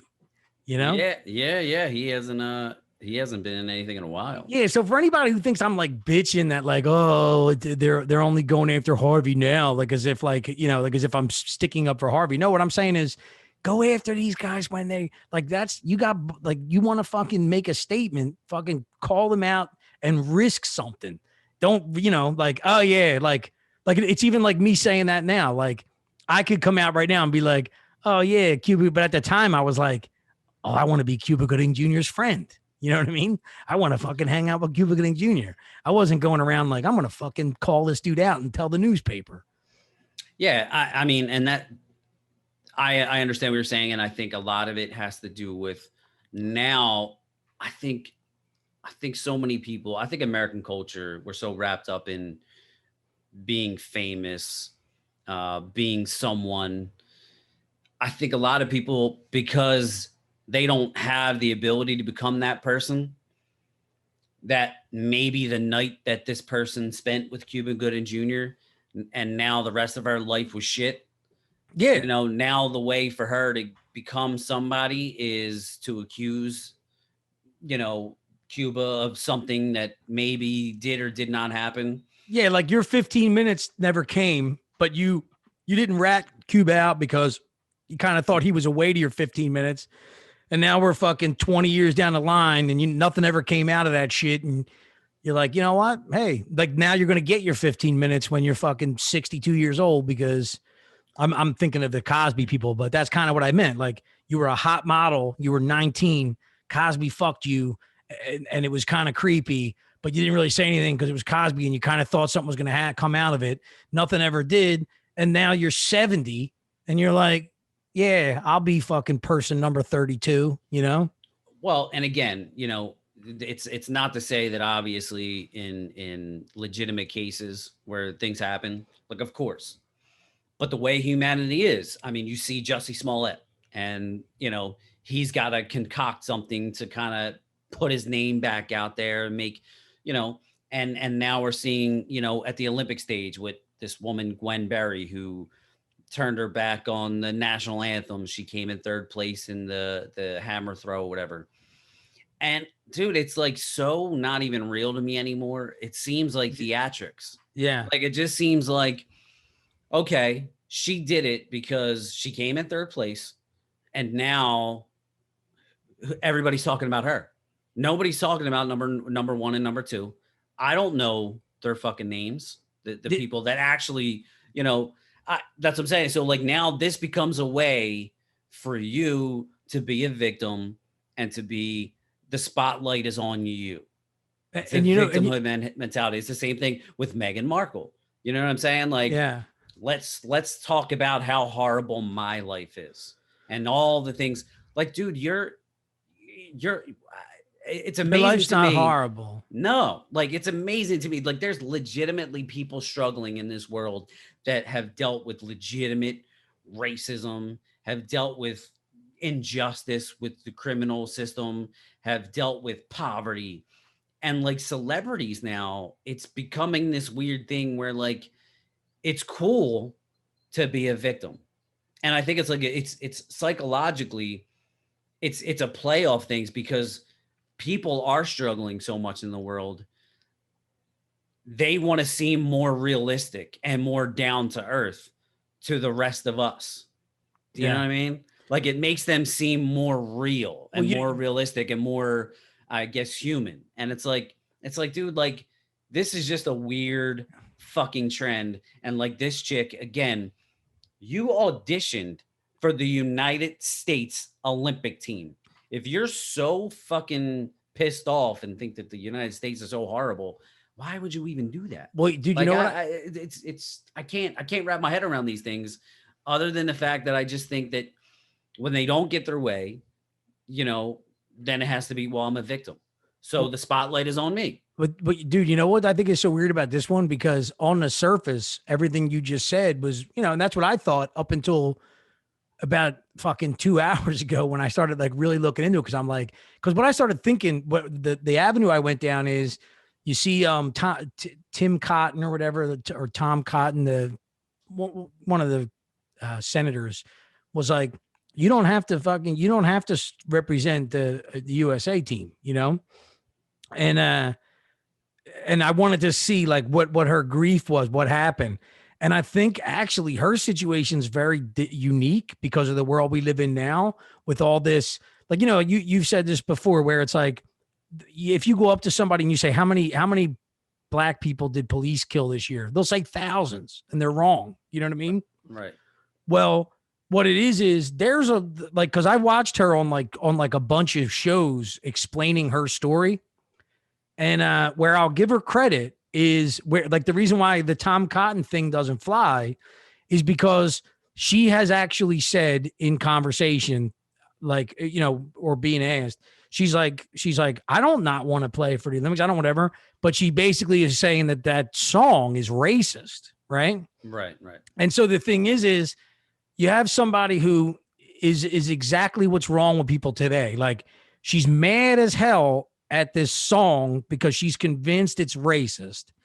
And she also is so self-consumed, like you're saying, that the other reason why she was mad was because she's convinced that they see that I didn't know this, but it ain't like they got up there and then it was okay. Now we're going to play the national anthem. Apparently the national anthem gets played on a rotation. It gets played like twice a day. And it was supposed to go on at like 5:20 and it went on at like 5:23, which was when she was on the podium. So she basically says that she knows that they did that to piss her off. Like they weren't supposed to play this song and they did, and that made her mad. So she thinks it's about her. So it's like, again, it's like this problem with these people today where, first off, it ain't all about you. The Olympic sports stadium isn't trying to piss you off. You know what I mean? And then the other thing is, I did a bunch of research on the song, and it's not racist. The Star Spangled Banner, the only thing that would make it anywhere near racist would be that Francis Scott Key apparently owned racists. Owned slaves. However, because that stuff was whatever, I mean, so many people did. He also had a law firm where he represented slaves who were fighting for their freedom, pro bono work for free, and it was known for significant cases where, he got slaves to go free, or in one case he defended a slave who was being accused of like murdering his white owner's wife or something. But what I'm getting at is, but that wasn't her thing. They say the words are racist, and apparently there's a part of the song called like the third sonnet or something, which no one has ever sung that part of it. Right, and there's a word in it that's they say the word slave in it, but it has nothing to do with America. They're talking about the British, and they're calling the British like slaves of the British. You know what I mean? Like, in other words, it would be like you calling a Nazi, a Nazi fucking soldier a slave of Hitler. You know what I mean? Right. But either way, we don't even say that part.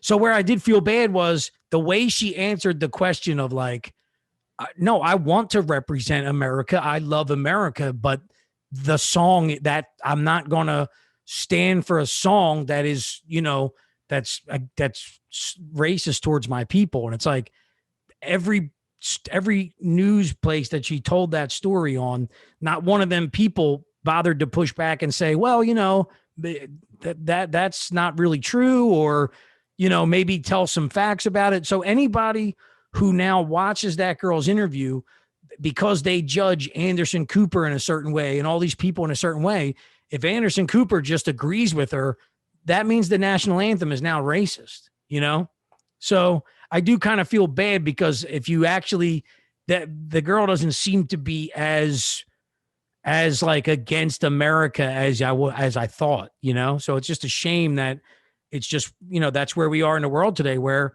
there's a lot of confusion and misinformation. And if that misinformation just goes uncorrected, it's, who's right and who's wrong. If she fully believes whatever she's been told about that song to be true, then, I mean, can you blame her? Well, she's certainly not on the level. Apparently there was a transgender BMX rider that was saying burn something the flag like, or something. She hopes she wins just so she can get up and burn the flag. Yeah. And I'm like, you're just an asshole. Wait, but because you're so mad that they don't accept you, that they've accepted you, put you on the women's team, even though you're transgender, and now you're going to go in the Olympics somehow or whatever the hell. I don't understand it, bro. It's just people just want to be mad. And I mean, let's face it. It's very chic. It's very trendy to be like, oh, I hate America. Yeah. Like, like it's just one of those things that are trending right now that is just ridiculous. So again, this just kind of goes to everything like I was saying, that it's like this virtue signaling. It's this victimhood mentality. It's this look at me. I want the spotlight on me. I want to say the most ridiculous thing that I can say, not let my talent or whatever I can bring to the table speak for itself. I want to become a victim, and I want to, it's fucking bullshit. Like, it's just. Well, the girl she overshadowed, it's called the hammer throw or whatever. Yeah. Right.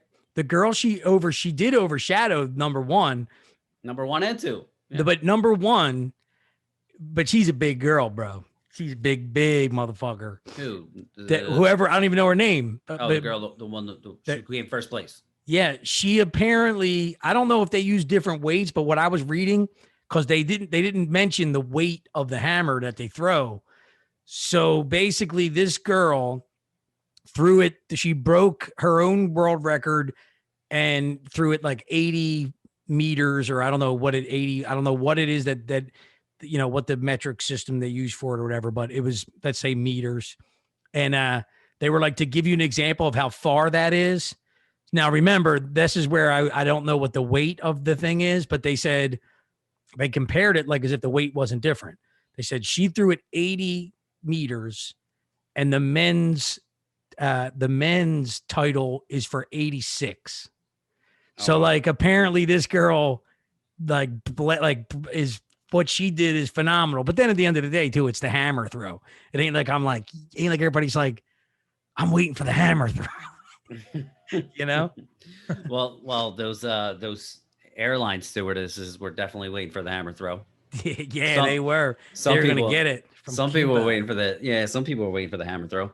Dude, Steven Dorff was so funny. He was like 5'1", and that particular night, Eric Lindros was in the bar, and I didn't even know that, and like all of a sudden they stopped filming when I went in, and Steven Dorff came over and he was all making a big deal out of this guy, and then the dude was like signing shit for him, and then they left, and that's when I realized basically Steven Dorff must be a big hockey fan, and he found out that Eric Lindros was in the bar, so he went over and fucking had like a 20-minute fucking meet and sign, and Eric Lindros was signing shit for him and stuff. Yeah.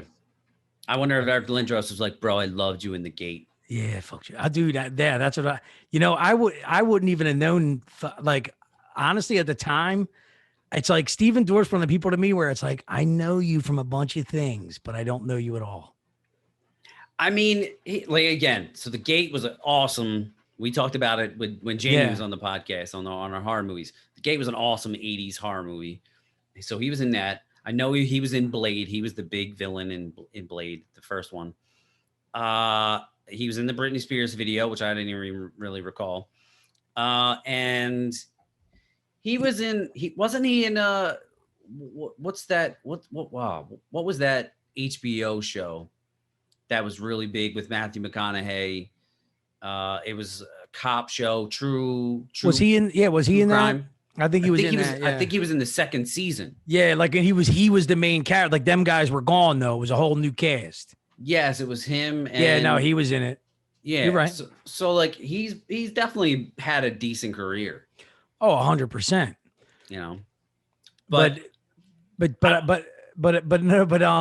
no, I just feel like guys. It was just funny though. It's like I'm looking at him and I'm like, dude, it's like the way that they do these guys, even Cuba Gooding Jr., like both of them were ripped, shredded, ripped, but they were 100 pounds. You know what I mean? Right. And when you think of like what Cuba Gooding Jr. looks like on TV or like on, when you see him in something and you're like, he was that ripped, but I guess it just comes off differently on TV, Yeah.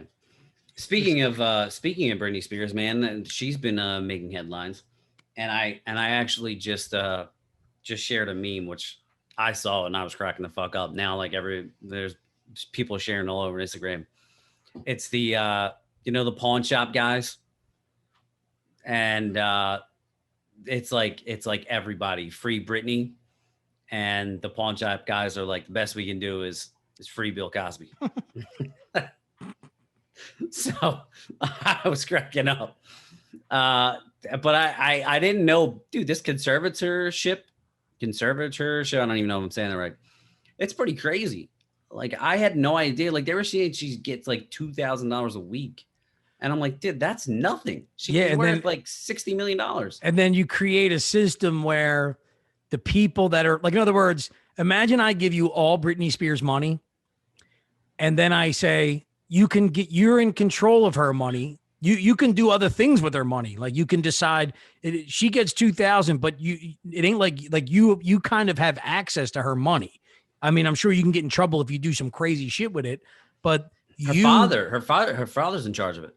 But so what I mean is it ain't like he just gives her 2,000 and then that's all they can touch of her money. I'm pretty sure that like he can say to her, okay, you can get a car. You know what I mean?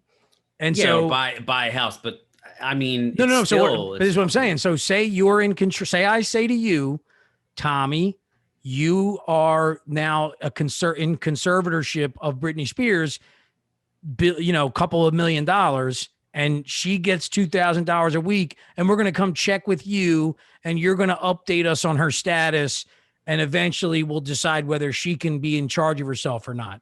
It's like in your best interest, if you're a greedy fuck, to just make it that she's never okay. So they're like Rose McGowan came out and said that they're like drugging her and shit and whatever else and keeping her all fucked up. And I think that's very possible, you know? Well, yeah, like, dude, it goes even more deeper than money. Like, apparently, she has what are those? An IAD or whatever. Like, so she can't get pregnant. Yeah. And Uh, like she don't get to make those decisions on her own.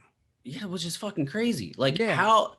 So, like, how crazy does she have to be that she can't make those decisions, or like, is just the father and the parents, and But somehow, but like, this is I don't know how that fucking, like, I don't know how that works, that like she gets some kind of psychological evaluation and the doctors determine that she's, because I remember, dude, now I feel bad because, like, remember when years ago when she shaved her head and you were like, damn, Brittany's fucking crazy, yeah.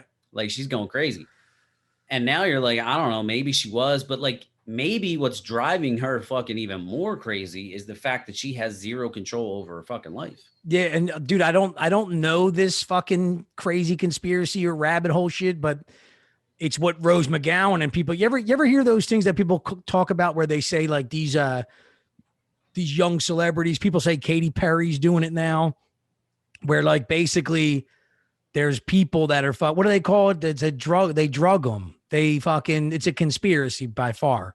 But what it is, we'll find it out later. But they say like Katy Perry did it too, where it's like basically the way they keep these fucking famous kids going. It's almost like you would see with Michael Jackson if you just take away the fact that it was a big deal that he died from it. Like, in other words, they just keep them fucking drugged up and they keep them dancing and whatever else and keep them doing their fucking thing and making money and their families ripping them off the whole time and shit. So that's not a conservatorship. But what I'm saying is they say that that's what they do to these young actresses.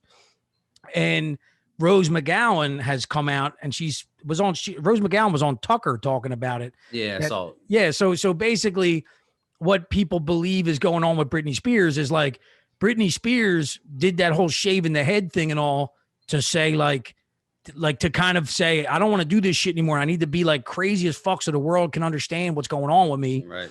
But then I think when you said, what kind of test does she have to do to prove it or whatever? But I think a lot of it, I think this is what I think what a lot of these things come down to is that we assume, me and you would just assume like, yeah, you're on a conservatorship, but like at some point a doctor is going to say, well, she's doing good. You know what I mean?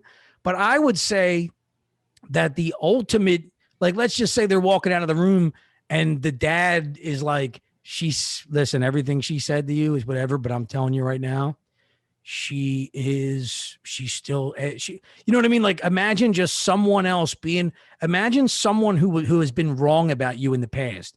Like somebody who you're sitting down with and you're mad about something and they're telling you, you need to, Tom, maybe you should stop, stressing yourself out or something. And you're like, I'm not, and then imagine you sit in a room with somebody, you tell them how you're doing great and all, whatever else. And then when that person walks out, that other person is in that person's ear, like, he's doing okay, but he really needs to stay away from, blah, blah, blah, blah, blah. And it's like, it just seems to me that you could get in a situation with that conservatorship where you could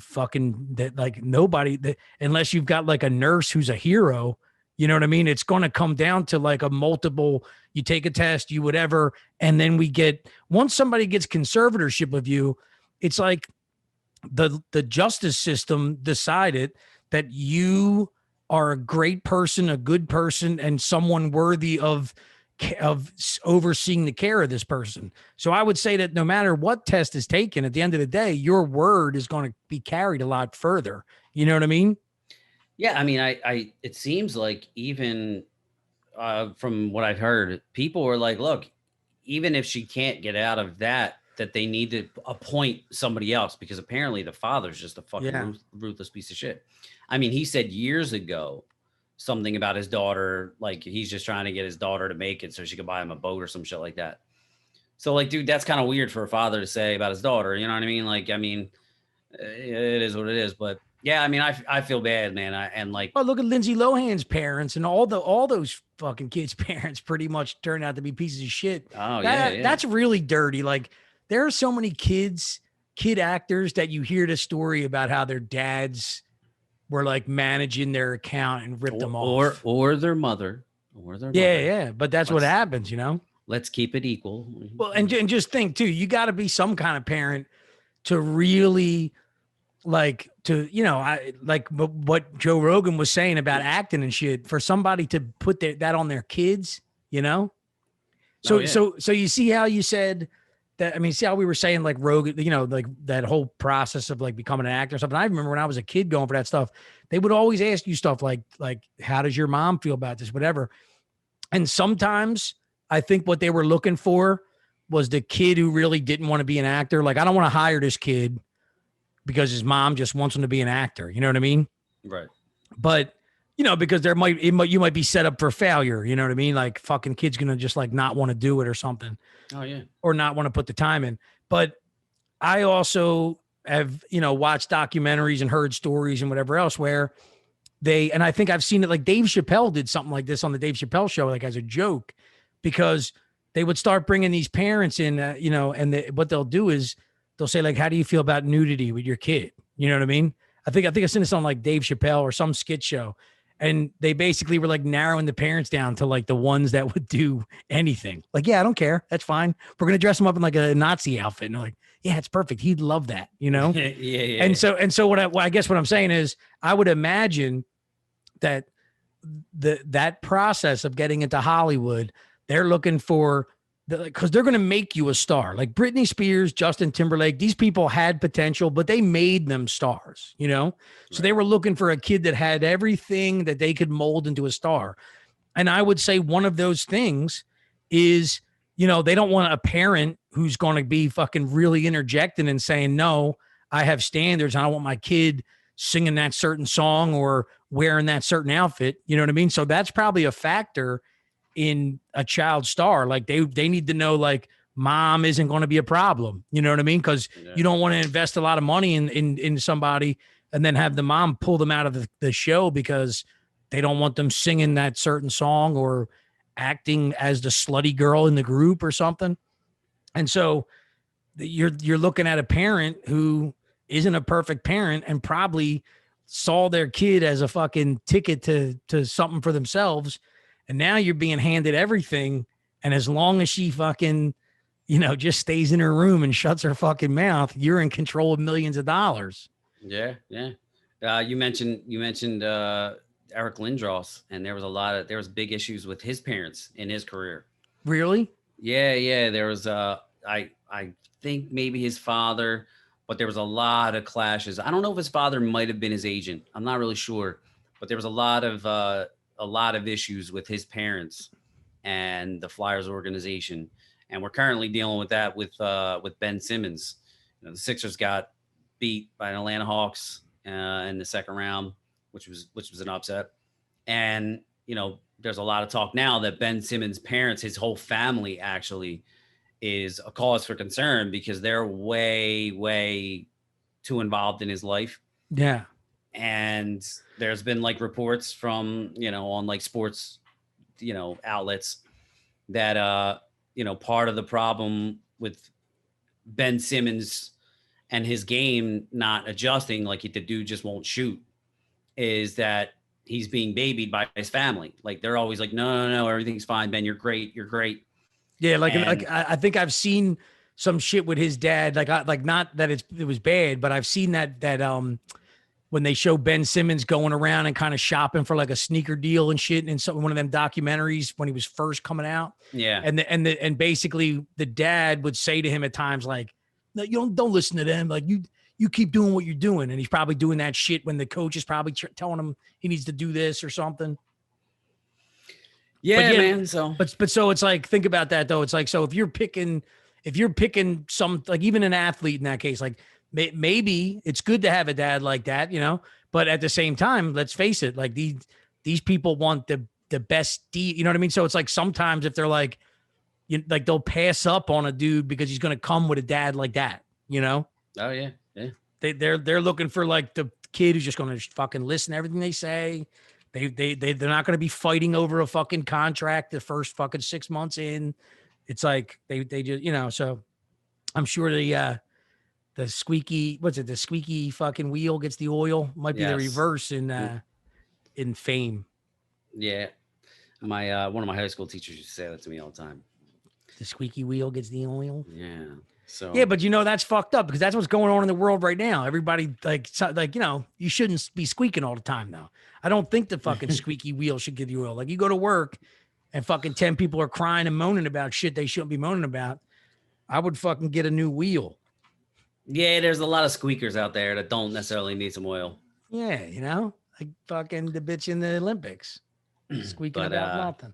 But yeah, man, it was good to come on. We didn't really have a whole lot to, kind of talk. It was a little bit of freestyle, but we just, I mean, I know for myself, man, super busy. I worked all last weekend.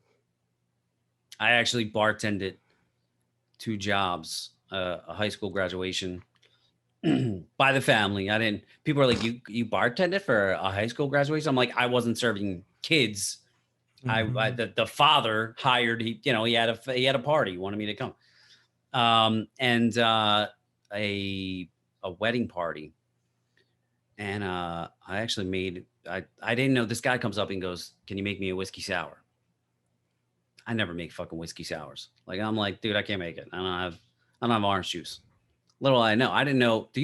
Does orange juice go in a whiskey sour? No, well, there might be other ways to make it, whatever, but whiskey sour is just whiskey and sour mix with a cherry. Or lemon juice. Yeah. Yeah. So the guy looks at my table and I guess he sees the lemon juice. So he's probably like, oh, all right, this guy don't know what the fuck he's talking about. So I'm like, yeah, I don't know. So he leaves. So I give him something else. He leaves. And then I look, because at the retirement home, I have a mix, like a sour mix. It's in a pre-made jar. That's the same thing. Yeah. Yeah. So I'm like, all right, well, I don't know what the fuck, you know what I mean? So I look on my phone and I found a New York sour, which I don't know if you know what that is. Tell it to me.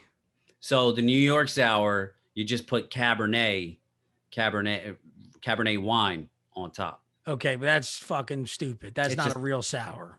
Yeah. No, it's the same thing. It's a whiskey sour, but you just dress it with the Cabernet on top. Okay. So it's like the layered colors, you know what I'm saying? Yeah.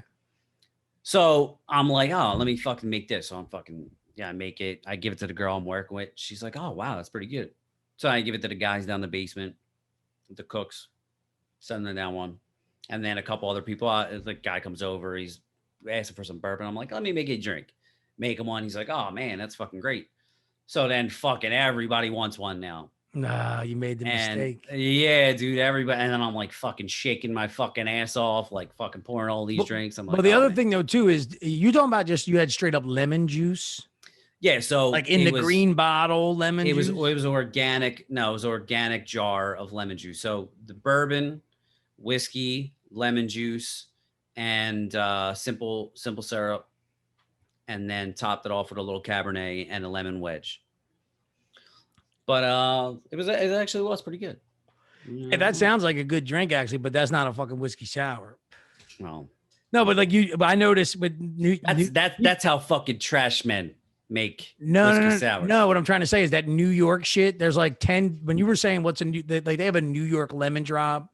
New York, like basically it's to me, really, it's like something gets popular and then New York's like, and then I hate it because then you got people coming in and they either like they'll order a sour from you and they don't know what the fuck you just gave them because it doesn't have the Cabernet in the top. Yeah. Or it goes the other way around where it's like, you can just tell it's the attitude of the guy, like not a regular sour. I want a New York sour. It's like New York has to put something on everything to make it theirs, just to be, it's almost like they want New York being set at a bar for 20 minutes.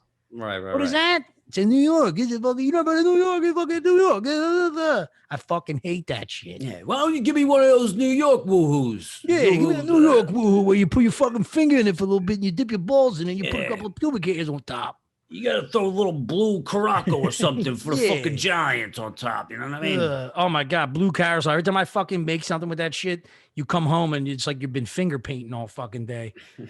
That's the worst fucking shit, dude. I hate that shit. We put that in the fucking Caribbean, Long Island right now, and you come home and your fingertips are blue. All you need is one drop of that shit. To think that people put that in their bodies. I don't know. I'm sure I've had it at some point, but I don't. Yeah, if you ever had anything that was blue, you had it, but you probably stopped doing that after you returned fucking 16 years old. Yeah. But all right, well, I guess we're gonna call this one. We covered some bases here. We got the Olympics, we got rape, we got Cosby, we got rape, we got Weinstein, more rape. And I feel like somebody's gonna be like, "Ew, they're condoning." Every time we go to the Weinstein, it looks like I'm defending Harvey Weinstein. I'm not. Yeah. I'm not defending him. I'm just saying, fucking take him down when he's, you know what I mean? Like the way I see it is like you fucking somebody knocks Mike Tyson out when he's 85 years old and tries to say, I knocked out Tyson. No, you didn't. I beat the champ. No, you didn't. But yeah. So like I said, we just, a lot of times have like just been fucking busy. Tough to get some topics down. Hopefully we can get some more guests going on. Yeah, we definitely could use a guest. If anybody's out there wants to be on the show, hit us up. Hopefully maybe my next Bumble date. Yeah, well, Tommy, we're gonna have a Tommy's Bumble date on here. That'll be a special episode. Make sure you guys buy the t-shirt. Make sure you like our videos. Make sure you subscribe to our iTunes, Spotify. Make sure you're subscribing, liking, loving if you can, whatever you got to do. But we appreciate it, guys. So thank you very much. Yeah. And you know what? Just a real quick shout out to our buddy Paul bought a shirt. I know my buddy Greg reached out. He wants to get a shirt. So we got the shirts, guys. We know you want to be part of this. Thank you. And that's another thing, like, subscribe, all that stuff. But I think the biggest thing for us is word of mouth. So, the more people talk about it, the more people mention it, the more people that share stuff. I mean, that's really what kind of, really helps us out. So, all right, guys. Thanks a lot. Hopefully you come back for Tommy's Bumble date. We'll catch you around. See you later, guys. All right, Tommy. See you later. See you.